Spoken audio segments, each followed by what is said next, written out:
দর্শক, আশা করি আপনারা ভালো আছেন। চরম উৎকণ্ঠায় দিন পার করছেন সরকারি কর্মচারীরা বা কর্মকর্তারা নবম পে স্কেল নিয়ে। কারণ 2015 সালে অষ্টম পে স্কেল দেওয়া হয়, প্রায় এক যুগ পার হয়ে গেলেও এখনো নবম পে স্কেল যে প্রজ্ঞাপনটা জারি করার কথা সরকারের পক্ষ থেকে বাজেটের আগে, সেটা কিন্তু এখনো করা হয় নাই। অলরেডি জুন মাসে বাজেট অধিবেশন সংক্রান্ত সংসদ অধিবেশন কিন্তু বসছে গত 7 তারিখে। আজ 8 তারিখ, 11 তারিখে বাজেট ঘোষণা করা হবে, কিন্তু সরকারের পক্ষ থেকে বা পে স্কেল সংশ্লিষ্ট কোনো কর্তৃপক্ষের কাছ থেকে, কোনো প্রকার অথেন্টিক সোর্সের কাছ থেকে এখনো পর্যন্ত আনুষ্ঠানিক কোনো বিবৃতি পাওয়া যায় না যে কিভাবে পে স্কেল বাস্তবায়ন করা হবে, কিংবা কত ধাপে বাস্তবায়ন করা হবে, তার কোনো চূড়ান্ত রূপরেখা এখনো পর্যন্ত আসে নাই।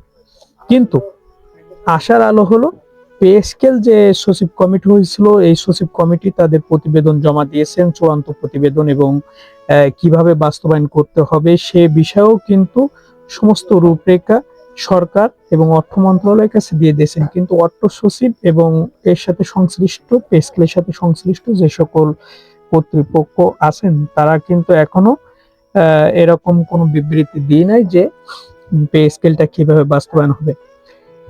বিভিন্ন সংবাদ মাধ্যম এবং গোপন যে সূত্রে জানা যাচ্ছে বা আংশিক যে তথ্যগুলো পাওয়া যাচ্ছে, তাতে করে যেটা জানা যাচ্ছে যে আগামী 1 জুলাই থেকে পে স্কেল, অর্থাৎ 2026-27 অর্থ বছরের প্রথম দিন থেকে নবম জাতীয় পে স্কেলের যে কার্যক্রম বা কার্যক্রম বলতে বাস্তবায়ন কার্যক্রম, সেটা শুরু হবে এবং কর্মচারীরা বা কর্মকর্তারা তাদের নির্দিষ্ট যে ধাপে পে স্কেল বেসিকের 50% দিতে চেয়েছেন, সেটা বাস্তবায়ন হবে, এটা কিন্তু জানা যাচ্ছে।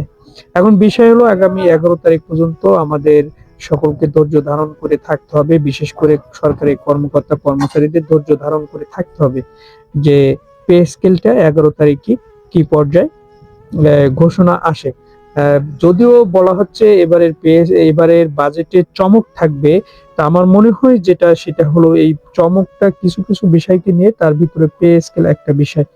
তো পে স্কেল কার্যকর হবে, এটা আমরা শতভাগ আশা রাখি। বিশেষ করে বাংলাদেশ সরকারি কর্মকর্তা কর্মচারীরা এটা আশা রাখেন, কারণ দীর্ঘদিন যাবৎ দেশের যে মুদ্রাস্ফীতি এবং দ্রব্যমূল্যের ঊর্ধ্বগতি, তার সাথে সামঞ্জস্য রাখতে হলে অবশ্যই পে স্কেলটা সময়ের দাবি।